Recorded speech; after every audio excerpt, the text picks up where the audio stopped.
Hi folks, hope you're all well. I've got something a little bit different for you today.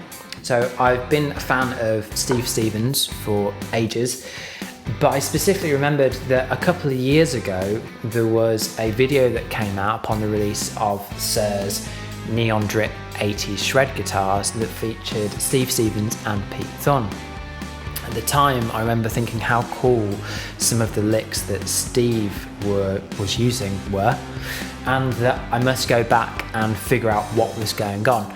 Well, today's that day, and I wanted to share it with you guys because I think there's some really cool ideas and the licks themselves are just really fun to play. So, as usual, we're going to go through the licks bit by bit, and I'm going to try and give you a little bit of a theoretical background to what's going on in certain areas. If you're new here, please subscribe for more videos like this, and if you're enjoying these videos, you can support me in making more of them through my Buy Me a Coffee page on the link below. Okay, let's make a start. Right, so as always, I'm going to try and provide a little theoretical backdrop to what we're doing so that you can take these ideas and apply them not just as verbatim licks, but as concepts for you to use in your own playing. Let's make a start. So our lead into the solo is simply this unison bend in F. For context, this whole track is centered around a G minor, and in this case, it's actually G Dorian. Now, if you know your modes, you'll know that G Dorian is the second mode of the major scale. So that makes our umbrella key F major. So the whole song is kind of built within the key of F major, but centers around G minor. So our first lick, this unison bend on F,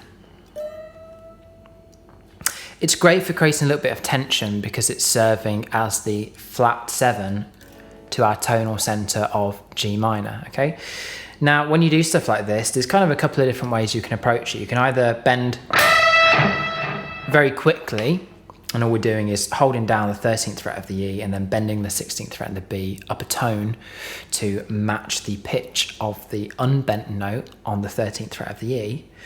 And you can either do this very swiftly, which gives it kind of a burst of energy, or you can make the ascent to your target pitch slower, so you get this kind of grind between the two pitches as they create dissonance, like so. Steve kind of does a mixture. He does them fairly kind of quick, and then on the third one, he gives it a shake and adds some vibrato, which again causes the two notes to kind of rub against each other. Now, for the first lick, we have this phrase, which I'm just going to play slowly.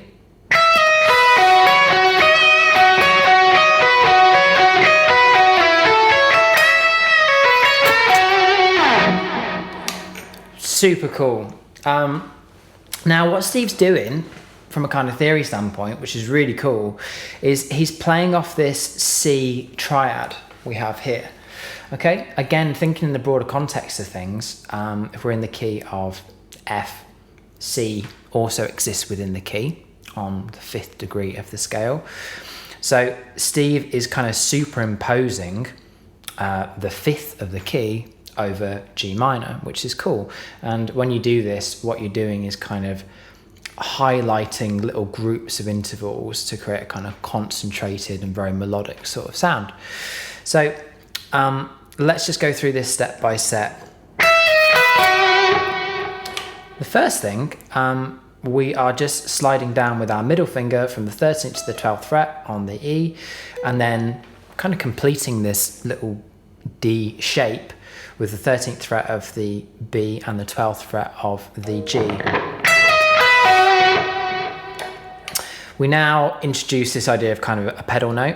We're going to be returning to the 12th fret of the G a lot, starting with the 15th fret of the B and then coming back to the 12th fret of the G.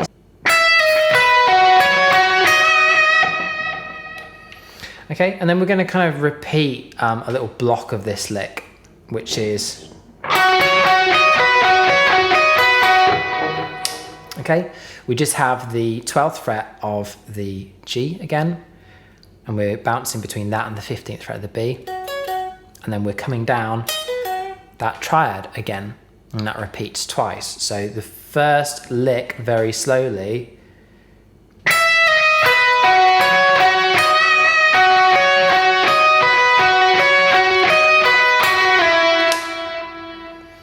and then we drop down to F, which is on the 10th fret of the G string. So slowly we get this.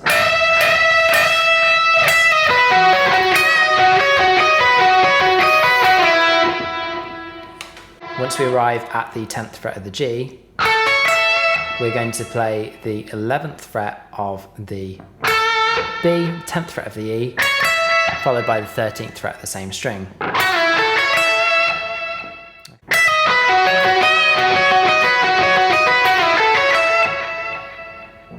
So what's happening is that Steve is really looking at what arpeggios are available to him within the key, and there he's highlighting the C major triad at the 12th fret of the G, and also the B flat major triad 2 frets down, which also, if we're thinking about the key of F, that would be the 4 chord. So he's highlighting the 4 and the 5 chord within the key of F. This is a cool concept to play around with. So a good thing to do would be to work out all 7 chords within the key of F, and then try superimposing all of those triads over this kind of G minor 7 vamp and see which ones you like the sound of. We come out of this highly melodic thing with a kind of resolution into a blues idea. So for this, we are going to have this is kind of leading on from the previous section, 10th, 13th and 12th frets of the E string, but we're going to, as soon as we land on it, bend the 12th fret of the E up a half step, and then pull off to the 10th before very quickly playing the 13th fret of the B and the 10th fret of the E, and then just kind of resolving this with a minor third bend going to a root note. So we're going from the 11th fret of the B to the 12th fret of the G.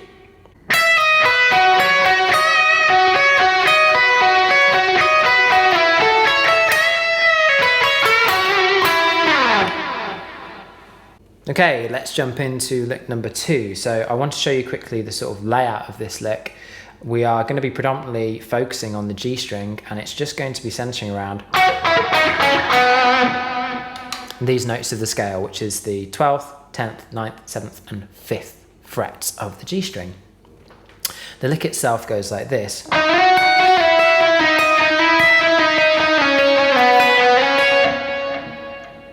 Which you can probably see what's happening straight away. We're sort of pedaling between the lower and upper octaves of this shape on the G string.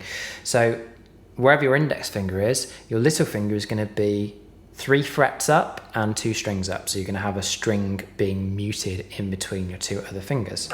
So we're going to slide into the 12th fret and then hit the octave. I'm going to use our middle finger on our right hand to do this. So we're doing a kind of hybrid picking thing. Okay, so the pattern is that you basically slide to a note, play the octave, re-strike the G, and then slide to your new note. So we get...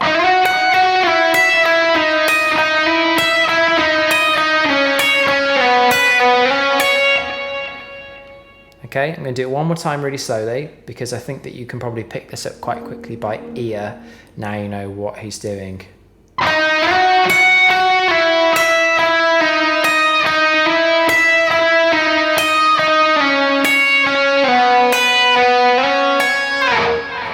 It's cool, and Steve kind of does this in time, but you can also just do it as a fast as you can kind of thing, and it sounds pretty cool.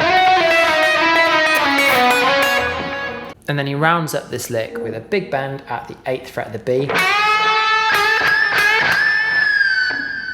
which is a minor third bend. So you're bending the distance of 3 frets, and you can kind of go a bit, there, you know, throwing some pinch harmonics and stuff. Okay, so for this next section, we are playing over a C chord. So now rather than centering around the 2 of the key, we're centering around the 5 of the key. And the first thing that Steve does is outline this C chord really clearly.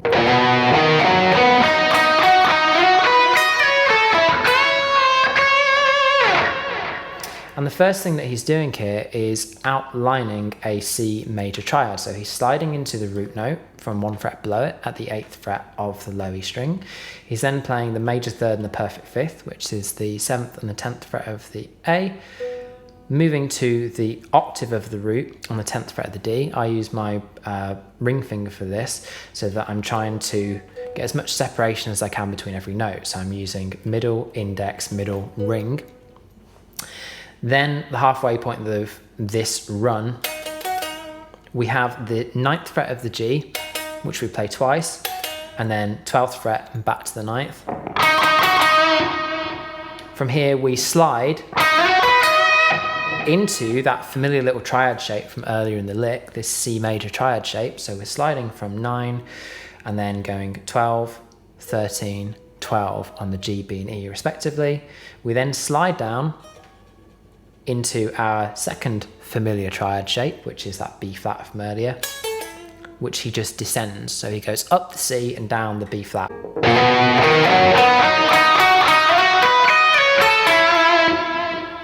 And a little slower.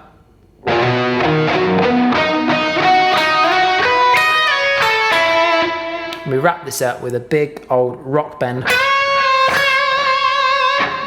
at the 13th fret of the B string, bending up a full step. But we're doing that kind of Dan Huffism where we relinquish the bend a half step and then re-strike it at its full pitch. So we get,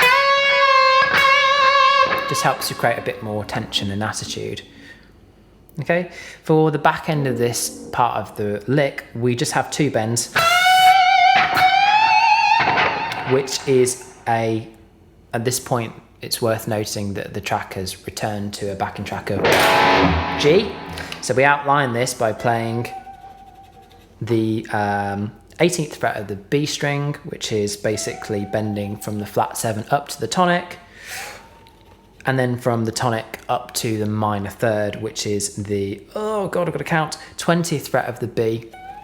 I'm going to bend up the distance of 3 frets. So the whole thing should be like this.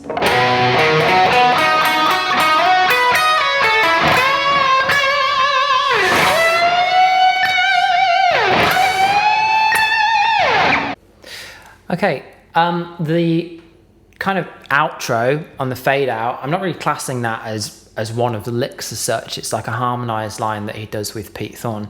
But you can probably work it out. That's something that you can probably just pick out by ear. We're just sort of moving down the scale really.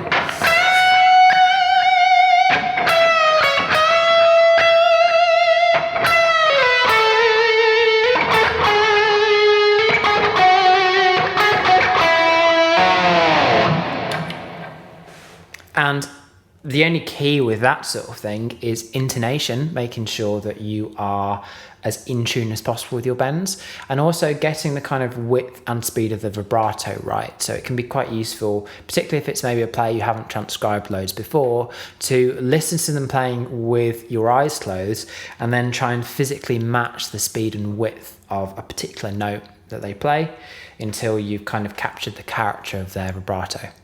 So just to quickly summarize, I think the takeaways from these particular licks in terms of what you could apply to your own playing is the use of arpeggios from within the same key.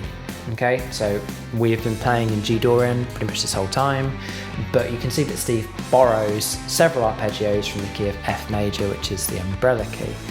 Creates something really melodic, and the reason why it's interesting is even though Steve is probably visualizing that as being a little C major triad, in the context of G, it's actually creating a concentration on the intervals of, well, there's a root, there's a 4, there's a 6, there's a flat 7. And when we move down to the B flat, and when we move down to the B flat, even though again we're probably thinking B flat triad, that's what it looks like, in the context of a G root note, we are actually playing a flat 7, a minor 3rd, and a perfect fifth. So we get this cool sense of tension relief by moving between these two chord shapes. Okay gang, that's it for today. I hope you've enjoyed this lesson, that I haven't been too waffly. We will continue this solo, not necessarily next week, but over the course of the next few weeks, we'll finish off the next two installments of it. Have a great week, and I will see you all soon.